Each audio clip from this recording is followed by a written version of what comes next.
Olá, boa tarde, a paz do Senhor, meus amigos e amigas do Brasil, de qualquer parte do Brasil, ou de qualquer um dos nossos Brasis, que são muitos, né? Cada região, suas particularidades. E também você de outros lugares do mundo, que me acompanha agora aí nos Estados Unidos, na Itália, na França, na Suíça, em Portugal e também no Japão.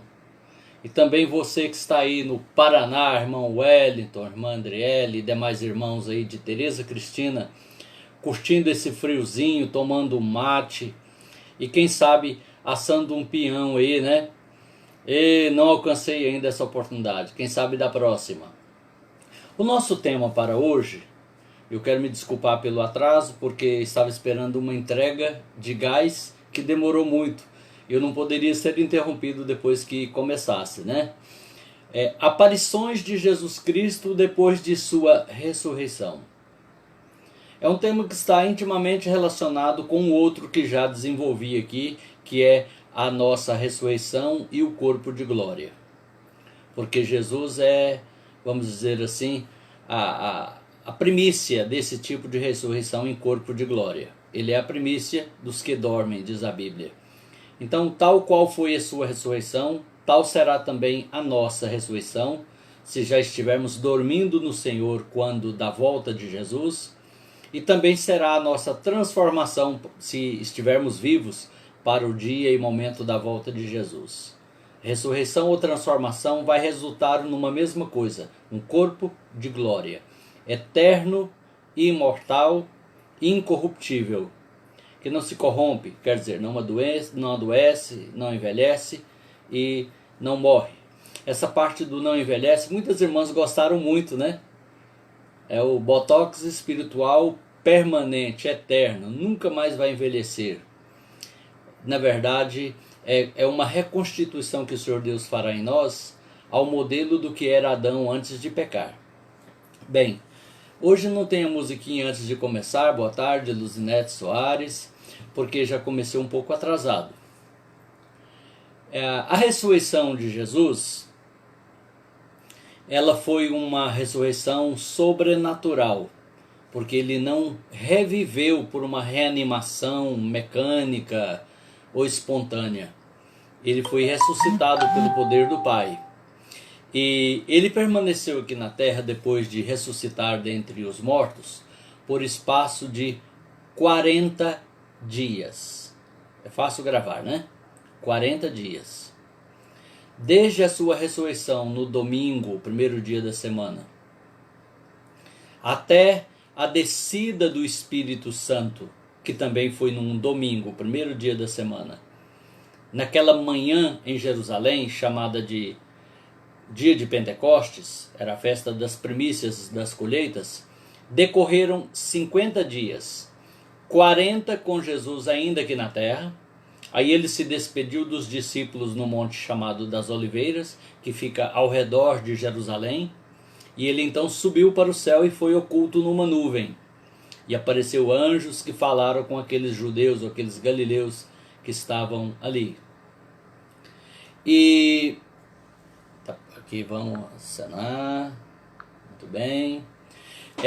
Jesus disse aos discípulos lá no Monte das Oliveiras que não eram só os 12, mas eram os 11, porque Judas já havia se perdido. E os mais de 500 irmãos que Paulo disse que estavam também no Monte das Oliveiras. Lá em 1 Coríntios 15, Paulo diz que Jesus foi visto por mais de 500 irmãos lá no Monte das Oliveiras, depois de ressuscitado, dos quais a maioria vivia ainda lá por volta do ano 74, quando Paulo escreveu aquela carta. Então, a gente percebe que realmente a ressurreição de Jesus ela tem muito a ensinar sobre o nosso corpo de glória. Mas vamos aqui hoje tratar das aparições de Jesus nesse corpo glorificado após a sua ressurreição. Jesus apareceu ou ficou aqui na terra por um espaço de 40 dias depois da sua ressurreição. 40 dias, vamos gravar. durante os quais ele apareceu e também desapareceu, permanentemente, mas com os seus 12 chamados escolhidos, até porque agora já eram 11, né? Depois foi que Matias foi colocado em lugar de Judas Iscariotes. Ele não estava com eles sempre, convivendo, como nos 3 anos e meio antes da sua morte. Ele aparecia e desaparecia. Ele se apresentou, ele se deixou ser visto, ele se deixou ser tocado, abraçado. E vamos então às primeiras aparições. A primeira foi no próprio domingo em que ele ressuscitou. Está lá em João capítulo 20, dos versos 14 ao 18. Ainda na manhã daquele dia, as mulheres foram ao sepulcro, que era, na verdade, um buraco, uma caverna esculpida na rocha, né, num barranco de rocha, e que foi feito, uma mão de obra cara, para um senador, José de Arimateia.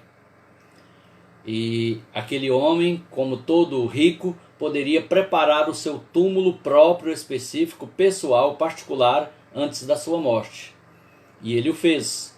E quando da morte de Jesus na cruz, ele requereu o corpo de Jesus junto a Pôncio Pilatos e o sepultou no túmulo dele.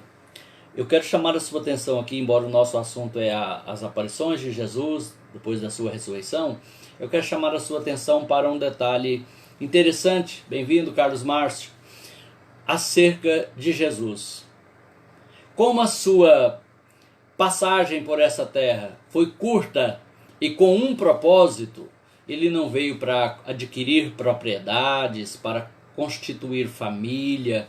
Bem-vindo, primo Isaías. Ele não veio para outro propósito, senão aquele que ele deixou claro, porque o Filho do Homem veio para buscar e salvar o que se havia perdido.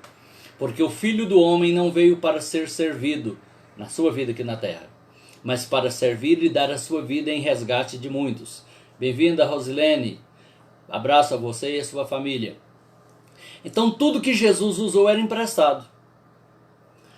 A manjedoura, o lugar, a estalagem lá onde ele nasceu foi emprestado. Depois a gente vê na sua vida adulta que os lugares onde ele frequentou também foram emprestados. O barco de Pedro, no qual ele se transportou e também usou como plataforma para pregar várias vezes, foi emprestado.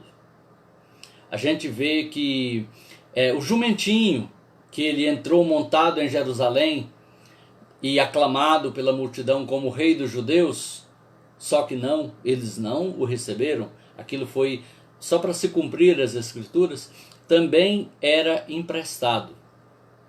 O cenáculo onde ele celebrou a última Páscoa e instituiu a ceia celebrando a primeira, também foi emprestado. A cruz também foi emprestada, ela não era dele, ela era para mim e para você. Ele morreu em nosso lugar. O túmulo foi emprestado. E em João 20 fala do sepulcro, onde pela manhã do primeiro dia da semana, domingo para nós ocidentais, né, que vem de Dominus, o dia do Senhor, esse dia foi o dia da primeira manifestação de Jesus depois de ressuscitado. Curiosamente, há 3 mulheres. Embora João mencione uma, Maria Madalena, que foi ao sepulcro logo de manhã com especiarias para ungir o corpo de Jesus. Era um costume de demonstração de carinho, porque diferente de hoje que é colocado e lacrado com cimento ou joga-se terra por cima, o costume era diferente. O corpo era todo enrolado em panos, untados em ungüentos perfumados, para prolongar a deterioração e conservar o mais tempo possível e evitar também maus odores. Então aquelas mulheres foram levando mais ungüentos para ungir mais ainda aqueles panos que recobriam o rosto de Jesus, como uma demonstração de carinho, de cuidado, de amor. E qual não foi a surpresa quando chegaram lá e encontraram a pedra revolvida e 2 anjos assentados à entrada do túmulo, que disseram: por que buscais o vivente entre os mortos? Não está mais aqui.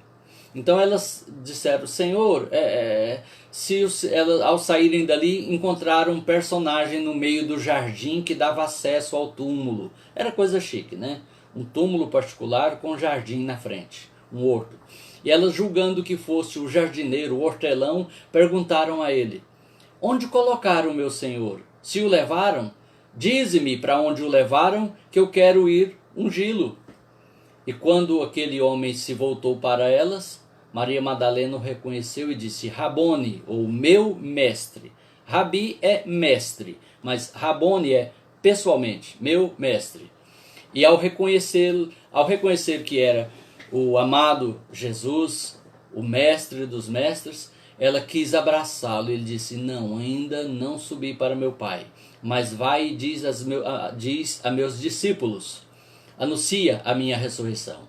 Essa foi a primeira aparição depois de Jesus. Bem-vinda, Leila. Bem-vinda, Linda Castro. Então Jesus apareceu pela primeira vez às mulheres, as 3 mulheres lá no túmulo. Embora o Evangelho de João ele enfoca a personagem Maria Madalena, que, como João é o Evangelho do Filho de Deus, ele quis mostrar, bem-vinda colega Janaimar, ele quis mostrar o carinho, a dedicação, a deferência que Jesus prestou a todas as mulheres, aparecendo primeiro a esta mulher, antes do que aos próprios 12 do seu colégio apostólico. Ele apareceu primeiro a Maria Madalena. E alguém de uma má língua poderia até dizer: e que mulher, Maria Madalena, aquela que era lá da região de Magdala, onde os judeus nem gostavam de ir, porque era um povo rude. E ela veio para Israel, veio para Jerusalém ser prostituta. Aí ela se converte, como muita gente zomba e despreza, né? Depois que fez e aprontou, agora diz que é de Jesus. Quem disse que ela era dele foi o próprio Jesus, né? Que a perdoou, que a amou, que lhe deu a oportunidade de recomeçar a sua vida. Bem-vinda, Léo Teodoro. E também a honrou. Assim como ela o honrou estando lá ao pé da cruz, quando todos fugiram com medo. Apenas ela, Maria, João e outras mulheres estavam ao pé da cruz. E apenas João, dos 12, Jesus agora a honra, aparecendo e falando com ela e incumbindo de uma missão: anunciar a sua ressurreição aos demais discípulos. Isso está em João, Evangelho de João, capítulo 20, dos versos 14 ao 18. Se você deseja conferir, acompanhar, é bom que o faça. Mantenha a Bíblia aberta aí se você pode, se você tem disponibilidade de tempo e de condição para manter a Bíblia aberta e conferir nessas referências. Naquele mesmo dia, o primeiro da ressurreição, ele aparece de tardezinha a 2 outros discípulos. Não eram apóstolos. Aqui não diz que era dos 12, porque tinha multidão, é um grupo grande. Tinha os discípulos, a multidão dos discípulos, que era todos aqueles que criam nele, que andavam com ele, que observavam seus ensinos, que aprendiam com ele, mas não eram os 12. Os 12 eram um grupo à parte, porque foram chamados não apenas para serem discípulos, mas para serem apóstolos, quer dizer, enviados em nome e com autoridade de Jesus, para propagar a sua mensagem e fazer as obras que ele ensinou a fazer. Esses 12 sofreu uma baixa, que foi Judas Iscariotes, mas que 10 dias depois de Jesus subir para o céu, essa vaga ela foi novamente preenchida por um dentre a multidão dos discípulos que andaram com Jesus desde o começo, que aprendeu e ouviu tudo que ele ensinou. Então, desses 12, eu não sei se foi 2 deles ou só dos discípulos, a Bíblia não diz, aos quais Jesus apareceu na tarde do primeiro dia depois de ressuscitado. Está em Lucas 24, os versos 1, também o 13 até o 31, e em Marcos 16. Jesus aparece. Lá em Lucas 24, é a passagem do caminho de Emaús, os dois discípulos no caminho de Emaús, que virou até um cântico evangélico, né? Dois discípulos no caminho de Emaús iam falando a respeito de Jesus. Um viajante deles se aproximou. Não perceberam que era o meigo Salvador. Lucas 24. Eles vinham de Jerusalém no cair da tarde daquele dia de domingo, primeiro dia da semana, voltando para sua aldeia de Emaús, que fica a pouquinhos quilômetros de Jerusalém. E naquela caminhada se emparelha no caminho, junto a eles, um viajante. E o viajante faz uma pergunta: o que vocês vão discutindo aí enquanto vocês caminham? Eu não deixei de ouvir, o que é que vocês estão falando? E um daqueles dois discípulos diz: você é estrangeiro? Você não é daqui não? Porque é só você que estava em Jerusalém esse final de semana e que não sabe as coisas que aconteceram acerca de Jesus de Nazaré, que julgávamos nós que seria esse o tempo que ele ia restaurar o reino para Israel, mas já é o terceiro dia desde a sua morte, desde que essas coisas aconteceram. Bem-vinda, Mirena. E então aquele viajante, que eles não sabiam que era Jesus, começou a descortinar para eles as passagens messiânicas do Antigo Testamento, mostrando passagem por passagem e esclarecendo a eles que um fato que os judeus e até os próprios discípulos não compreenderam é que convinha que o Messias prometido, o restaurador de Israel, morresse e ressuscitasse. Essa parte a mente seletiva deles não quiseram compreender. Só compreendeu de reino é governo, é autoridade. Mas Jesus deixou claro o tempo todo que convinha que o Filho do Homem, o Messias, morresse e ressuscitasse. Então a Bíblia diz que foi aberto o entendimento deles, eles foram compreendendo as Escrituras. E ao compreender as Escrituras, o seu coração ardia, queimava. Oh, maravilha, glória a Deus. É o lugar exato de uma pessoa que deve arder diante de Deus, que deve queimar. É fogo no coração. Não é fogo no pé, fogo na mão, fogo nos olhos, fogo no nariz. Desculpa as ironias, né? Como querem fazer parecer importante os defensores do reteté, que se você procurar uma definição no Google, não vai levar a coisa boa. Então, o verdadeiro fogo de Deus, o fogo do Espírito Santo, tem que estar no coração, porque é dele que procedem as fontes da vida. É dele que vão derivar as motivações para amar, para pregar, para fazer o bem ao próximo, para viver a verdadeira mensagem de Cristo. Então, quando eles estão chegando à sua morada, Jesus faz como quem vai seguir na estrada, caminho afora, e eles o convidam: Senhor, entra com a gente, porque já faz tarde, o dia já declina. Em outras palavras, eles ofereceram pouso e jantar para Jesus. E Jesus entra. E eles então pegam o pão e entregam a Jesus, como era um costume, uma cortesia, de dar ao visitante para que fizesse a oração de ação de graças. E quando Jesus vai dar graças, pelo modo como Jesus o fez, eles reconhecem que era Jesus. E aí Jesus diz: paz seja convosco, e desaparece da presença deles. Porque era assim o corpo de glória: aparecia, desaparecia. E eles então ficaram ali atônitos, falou: é ele, é Jesus. Porventura não nos ardia o coração quando ele nos falava pelo caminho? Aí a gente vai ver, ainda naquela noite, Jesus aparecendo de novo a um outro grupo, aos apóstolos, menos Tomé.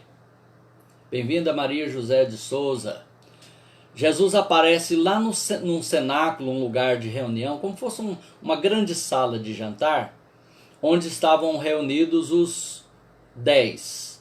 Judas já tinha se matado, Tomé não estava presente, mas os 10 estavam reunidos ali, a portas fechadas, conforme está lá em Lucas 24, do 32 ao 43, e também João 20, do 19 ao 25. era ao cair da noite, depois que, né, Jesus aparece ali aos 12, menos a Tomé. E uma coisa curiosa acontece, Jesus come com eles no corpo de glória. Você pode conferir Lucas 24, 32 ao 43 e João 20, 19 ao 25. Aí a gente tem uma outra aparição, já contou até agora, foram três aqui, né?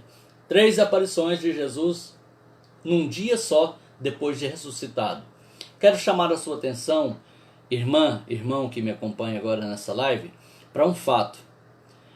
Destas aparições, todas no domingo, o primeiro dia da semana. Alguns comentaristas da Bíblia, não bíblicos, né, lá do texto, lá do conteúdo bíblico, mas estudantes da Bíblia, querem concluir que a igreja primitiva escolheu o primeiro dia da semana, que depois passou a se chamar domingo, que é uma derivação de Dominus, ou dia do Senhor, contrapondo ao sábado judaico, porque foi nesse dia que Jesus ressuscitou e aparecia sempre nesse dia depois da sua ressurreição, durante os 40 dias que ainda permaneceu aqui na terra. Então Jesus apareceu 3 vezes no primeiro dia, que foi um domingo. No segundo domingo, que foi 8 dias depois, ele apareceu aos 11, incluindo Tomé. Quero até abrir aqui a minha Bíblia, se você me espera procurar. Bem-vinda, Marília Santana, prima bonita. Tá tão longe, né? E tão perto agora.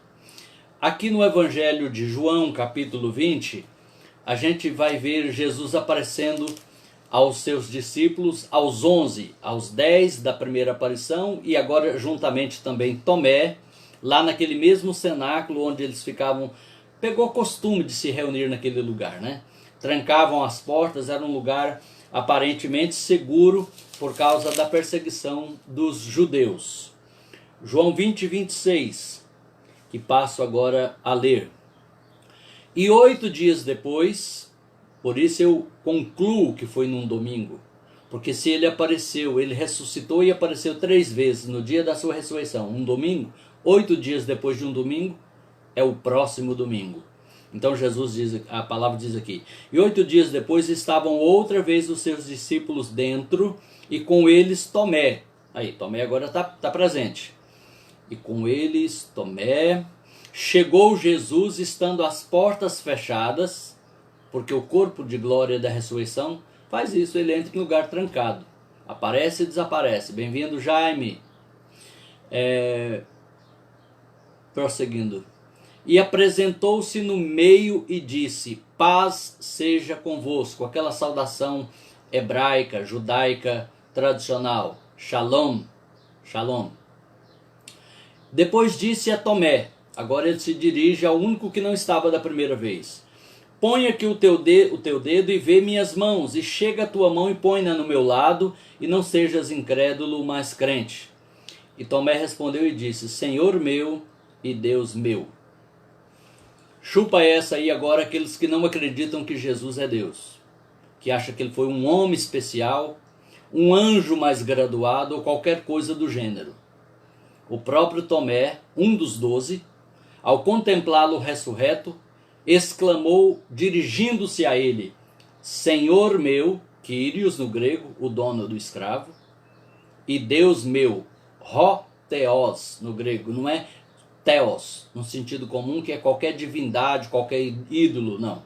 É Rho Theos, que é o Deus. É um substantivo próprio, é um artigo definido, o Deus, e não Deus de uma forma singular e comum. Tomé reconheceu a deidade, a divindade de Jesus, e João registrou essas palavras, que estão em João 20, 28. Então Jesus se dirige a Tomé e diz, porque me viste, Tomé, creste? Bem-aventurados que não viram e creram. Então a gente tem aqui a quarta aparição. Bem-vinda, Sandra Regina.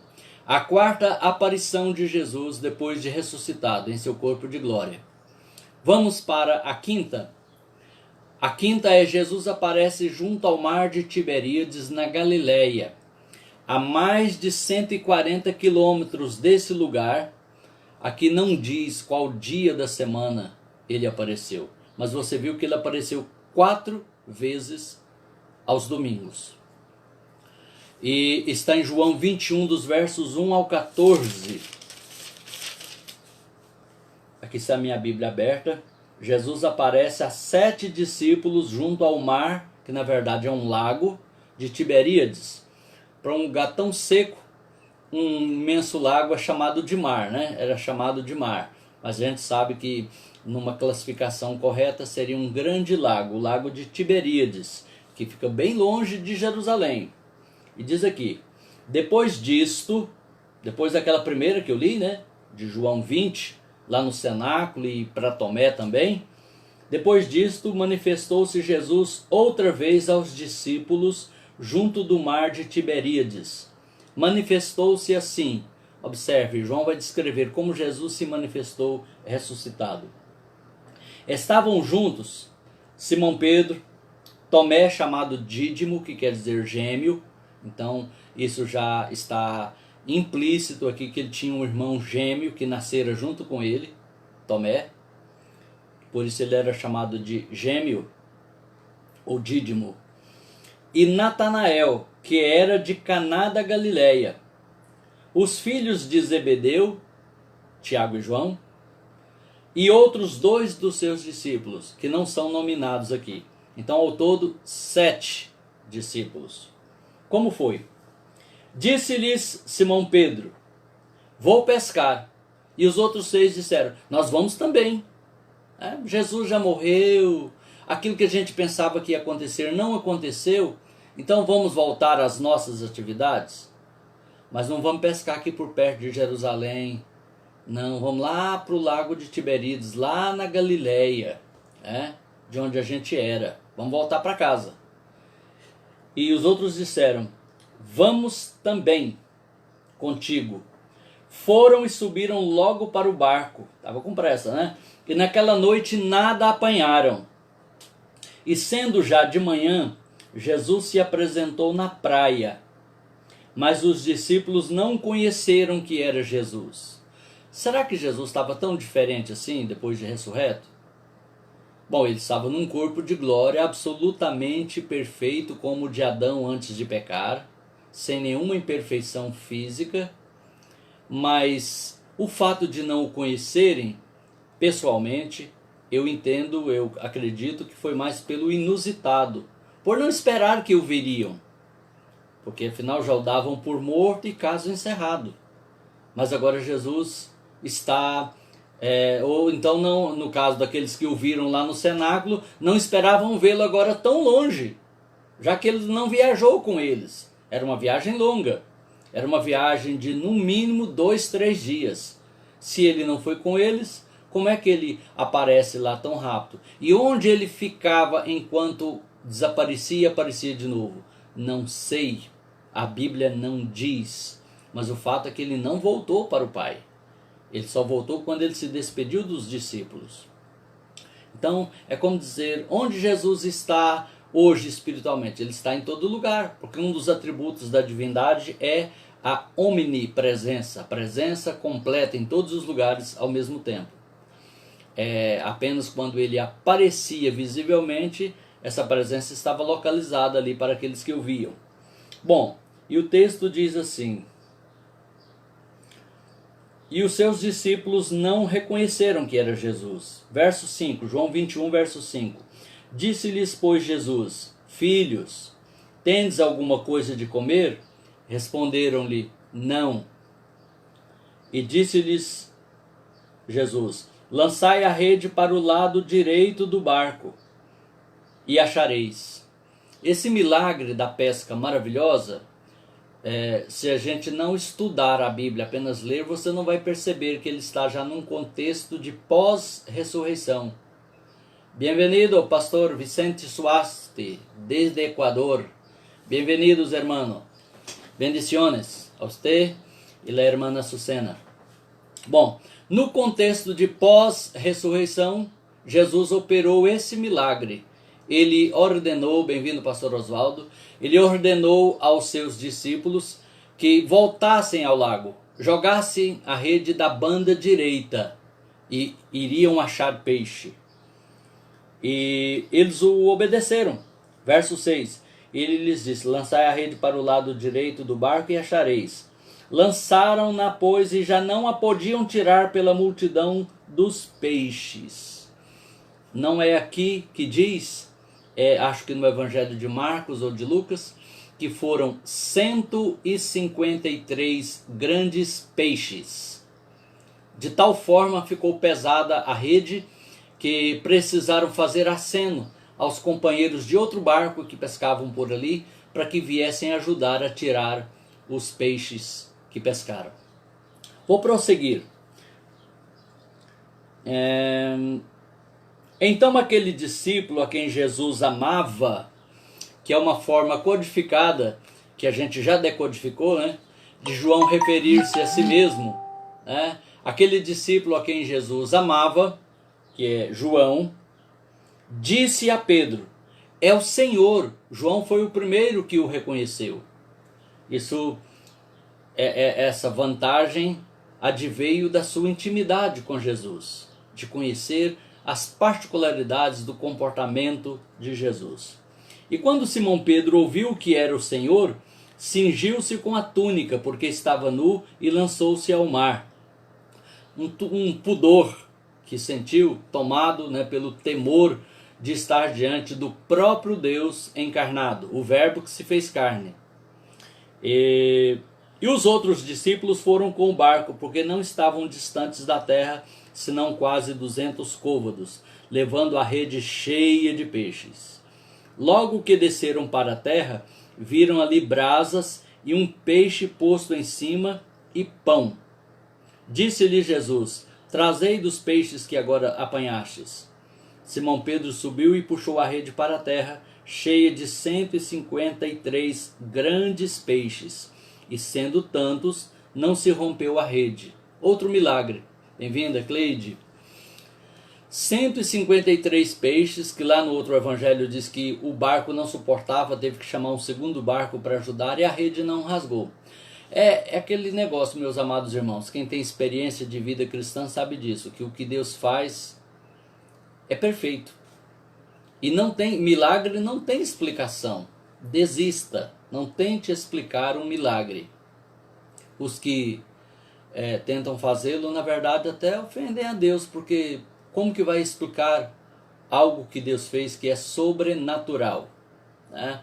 Não é incomum ter uma grande pesca, achar um cardume, mas o que aconteceu aqui foi realmente sobrenatural, porque Pedro diz lá no outro evangelho, Senhor, a gente já pescou a noite toda e não pegou nada, mas sob ou debaixo da tua palavra lançaremos as redes. Bem-vindo, pastor João Pereira. Positivo e operantes, pastor João Pereira. Então, na concepção desses discípulos, não foi algo comum, natural. Pedro reconheceu, tanto que tomado de temor, ele até costume, né, só homens ali pescando, ficar com aquela roupa de baixo, né, mas agora ele vestiu uma túnica e ainda entrou dentro d'água. Ou seja, é o temor, porque geralmente o temor é uma consequência natural, emocional, ou não sei explicar, mas o temor gera pudor. Você vai observar isso em várias passagens da Bíblia. Eu já observei não só lendo a Bíblia, mas também na experiência pessoal, diante de uma grande manifestação do poder de Deus, da presença de Deus, as pessoas são tomadas de pudor e de uma profunda convicção de pecados. Prossigo o texto, eram 153 grandes peixes. E eu quero chegar ao ponto, a rede não se rompeu. Verso 12, João 21, 12, bem-vindo Isolete Martins, bem-vindo Joilson. Verso 20, não, é o 12. Disse-lhes Jesus, vinde e comei. Nenhum dos discípulos ousava perguntar-lhe: quem és tu? Sabendo que era o Senhor. Ou seja, a gente não pensava que era o Senhor, mas é o Senhor, então deixa quieto, né? Importante que o Senhor está aqui. Porque se a gente fizer uma pergunta, a gente vai...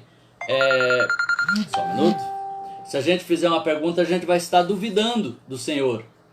E dúvida é incredulidade. Incredulidade é pecado. Então eles não... Se alguém ficou com uma dúvida ali, ele não manifestou esta dúvida. Verso 12.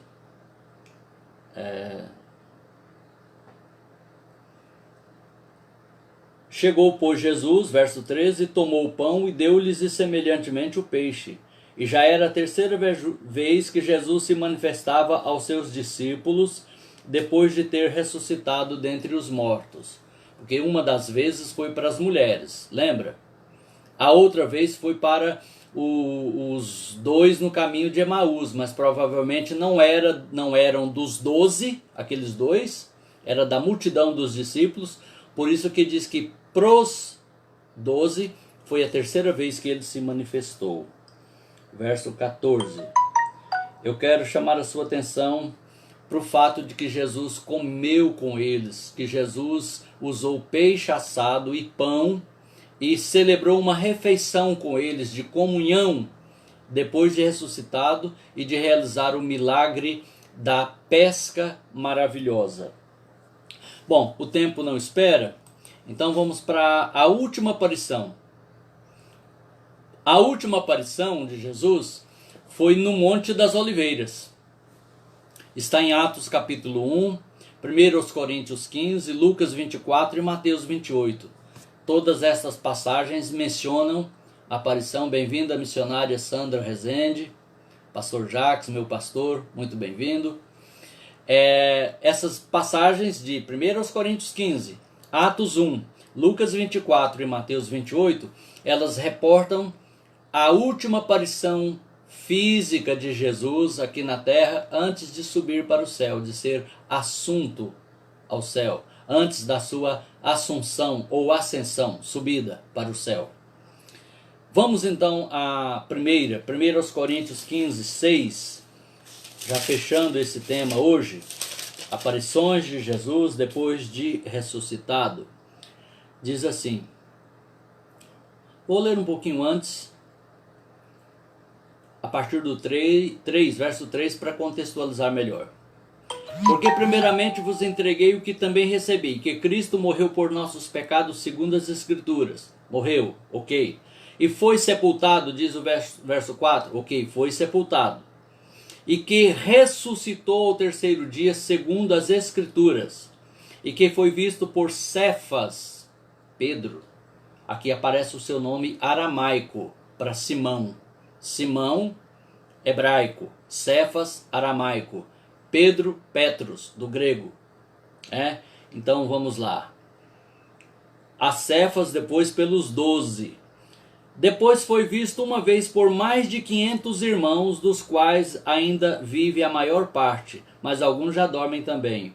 Depois foi visto por Tiago e depois por todos os apóstolos. E por derradeiro de todos me apareceu também a mim, como a um nascido fora do tempo, diz o apóstolo Paulo. Então aqui Paulo já está comentando o tema ressurreição dos salvos associada à ressurreição de Cristo. Porque a ressurreição de Cristo ela é a garantia, é o penhor da nossa ressurreição. Mas não apenas uma ressurreição comum, como as 8 ressurreições que aconteceram na Bíblia, no Antigo e no Novo Testamento. Não, a ressurreição de Cristo e a ressurreição dos salvos, ela é uma ressurreição diferenciada, porque é uma ressurreição para sempre, para nunca mais morrer. E para isso, ela ocorre dando ao ressuscitado um corpo de glória. Dorcas foi ressuscitada, mas morreu de novo. Lázaro, a filha de Jairo, o filho da viúva de Naim, e os ressuscitados do Antigo Testamento, o filho da Sunamita, o filho da viúva de Sarepta, e outros casos, então, e até mesmo os casos contemporâneos de pessoas que morreram fisicamente, foram ressuscitadas, pela resposta de Deus a uma oração, a um clamor. É um caso raro, mas é um caso que acontece. Aconteceu e continua acontecendo. A pessoa não ressuscita para viver para sempre. Ela ressuscita para viver um tempo aí que varia e depois morre de novo. Mas a de Jesus não, ele, em corpo de glória, ele apareceu a mais de 500 no Monte das Oliveiras. Foi também a sua última aparição. E também a passagem lá de Atos, capítulo 1, do verso 1 ao 9, relata esse momento importante. Eu quero compartilhar com você esta passagem. Se você puder também abrir a sua Bíblia e acompanhar, bem fará, porque você vai gravar melhor o que estamos falando. Atos capítulo 1, Atos ou Feitos dos Apóstolos, ou como diz aí em espanhol, irmão pastor Vicente, Hechos de los Apóstoles. Então vamos, Atos 1, capítulo 1.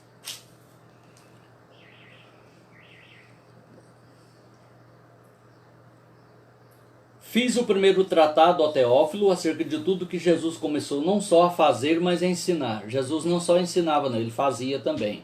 O bom mestre é aquele que faz. Ele fala de contribuição, mas ele contribui. Ele fala de oração, mas ele ora. Ele fala de congregar, mas ele congrega. Ele fala de obediência, mas ele obedece. Ele não apenas ensina, ele faz, ele pratica. E assim era Jesus. Ele foi obediente e quando ensinava, falava de algo que fazia. Bom, verso 2. Até o dia em que foi recebido em cima, depois de ter dado mandamentos pelo Espírito Santo aos apóstolos que escolhera, aos quais também, depois de ter padecido, se apresentou vivo, com muitas e infalíveis provas. Bem-vindo Wagner, bem-vindo Arlete. Tendo sido visto por eles por espaço de 40 dias, e falando das coisas concernentes ao reino de Deus. E estando com eles, determinou-lhes que não se ausentassem de Jerusalém, mas que esperassem a promessa do Pai, que disse ele, de mim ouvistes. Eu quero ir agora direto ao verso 9, para poupar o tempo, né? E quando dizia isto, vendo-o eles, foi elevado às alturas, e uma nuvem o recebeu, ocultando-o aos seus olhos. E estando eles com os olhos fitos no céu, enquanto ele, Jesus, subia, eis que junto deles, dos discípulos ali no monte, se puseram 2 homens vestidos de branco, os quais lhes disseram: Homens galileus, por que estáis olhando para o céu? Esse Jesus que dentre vós foi recebido em cima no céu, há de vir como para o céu o vistes ir. Então voltaram para Jerusalém, do monte chamado das Oliveiras, o qual está perto de Jerusalém, a distância do caminho de um sábado, que era o máximo do ponto extremo do canto de um acampamento lá no deserto até o centro do acampamento onde estava o tabernáculo, cerca de 1.200 metros. Né? Então essa jornada de um sábado, ou seja, o KM do sábado era só ir na igreja e voltar. Curioso, né? Só ir ao tabernáculo e voltar. Não podia ir para outras partes, subir as montanhas, explorar a terra em volta. Porque era para descansar mesmo. Bem-vinda, Pablícia, paz do Senhor, Deus abençoe.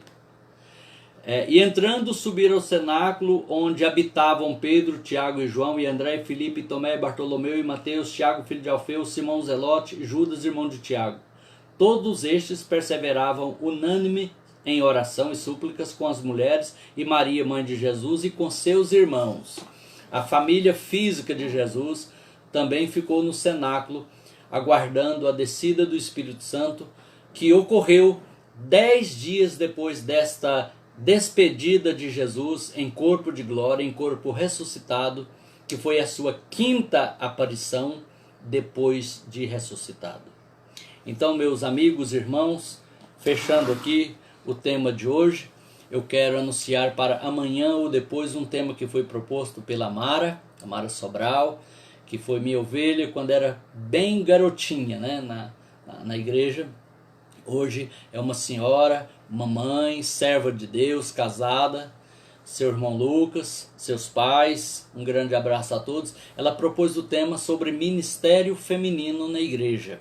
Mulheres podem ser pastoras, elas podem pregar, elas podem ter cargos diretivos numa igreja local ou numa denominação, ou elas só podem pregar para mulheres, ou elas só podem ensinar para crianças, porque nos nossos Brasis tem diferentes realidades quanto a isso.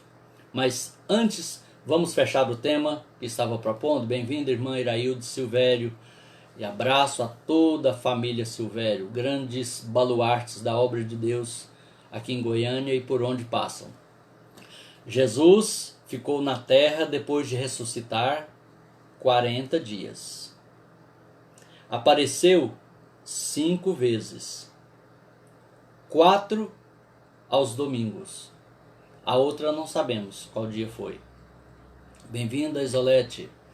Então observe que, curiosamente, era no primeiro dia da semana. Os sabatistas vão dizer, não, porque ele estava em trabalho, ele veio num dia de serviço, veio a serviço. Os que não são sabatistas argumentam que o fato de ter sido sempre no domingo, o primeiro dia da semana, porque não tem a palavra domingo na Bíblia, e sim primeiro dia da semana, então demonstra que ele estava demarcando um dia diferenciado de descanso para os cristãos, contrapondo ao sábado judaico, sendo que Jesus é o próprio sábado. Para o povo de Deus, da graça, do Novo Testamento, o descanso não é um lugar, o céu, por exemplo, ou um dia, o sétimo, por exemplo, mas uma pessoa, o Senhor, como expressa muito bem aquele cântico que foi gravado pela irmã Heloísa Rosa. Há um lugar de descanso, e esse lugar é no Senhor. Que você possa se apropriar desse descanso na sua vida. Descansar no Senhor.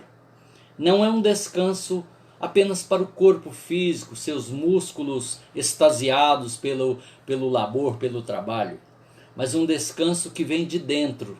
Porque quando nós estamos bem com Deus e com a gente mesmo, à nossa volta tudo também fica bem. Quando não estamos bem, nada ao redor está bom. E a gente está carregando um piano nas costas, o piano da ansiedade. Eu falo piano que tinha uma propaganda do governo sobre teste de AIDS, que a pessoa andava o dia todo, já saía de casa com um piano nas costas, que era a dúvida, a incerteza se estava com AIDS ou não. Talvez você se lembre desse filme que passou aí há uns 15 anos atrás. Era uma campanha pública. Então, o piano da culpa, o piano da ansiedade, o piano da incerteza. Jesus disse, tomai sobre vós o meu jugo e aprendei de mim que sou manso e humilde de coração e achareis descanso para as vossas almas. Bem-vinda, Cristiane Michele. Parabéns de novo atrasado, viu? Paz do Senhor. Então Jesus falou, vinde a mim todos vós que estáis cansados e sobrecarregados. É um peso além do que podemos suportar. O peso da ansiedade, da culpa, da acusação do adversário, ou da zombaria dos inimigos de Deus que querem nos diminuir através das críticas, através, como o salmista experimentou, porque me dizem constantemente, onde está o teu Deus? Você que diz que serve a Deus, onde está o teu Deus? E o salmista então responde com a soberania de Deus. Bem-vinda, minha amiga e conterrânea Nelci, desde Imperatriz no Maranhão. O frio chegou aí, minha amiga? Então o salmista, ele responde com a soberania de Deus. O nosso Deus está nos céus e faz tudo quanto lhe apraz. Se ele não me deu, porque não é tempo. E se ele não me der, porque ele não quis. E se ele der, ele é Deus, e se não der, também é Deus. Bendito seja o nome do Senhor. Mesma resposta que também Jó deu diante das suas adversidades. O Senhor deu, o Senhor tomou. Então, meu amigo, minha amiga, fique com Deus, um bom final de tarde. E vou me preparar para a pergunta da Mara para amanhã sobre o ministério feminino. E espero que tenhamos um bom desenvolvimento do tema e conto com a sua participação. Que Deus abençoe a todos no precioso nome do Senhor Jesus.